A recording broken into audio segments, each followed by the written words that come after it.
আসসালামু আলাইকুম। বাংলাদেশে আওয়ামী লীগ সরকার থাকাকালীন আমরা দেখেছি বঙ্গবন্ধু শেখ মুজিবুর রহমানের বিভিন্ন জায়গায় বিভিন্ন জেলায় সেখানে মূর্তি বা ভাস্কর্য বানিয়েছে। সেই ভাস্কর্য বানানোর কারণে বাংলাদেশে প্রত্যেকটা আলেম বা প্রত্যেক মানুষ কিন্তু এর বিরোধিতা করছে। বাংলাদেশে নতুন করে আর কোনদিন ভাস্কর্যের নামে মূর্তি সংস্কৃতি বাস্তবায়ন করতে দেব না।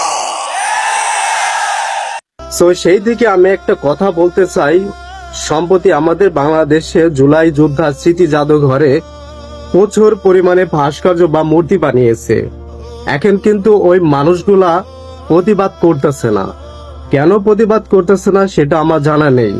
সো আমি আমার পক্ষ থেকে একটা কথাই বলবো, এইগুলা কিন্তু ইসলাম কোনোভাবেই সমর্থন করে না।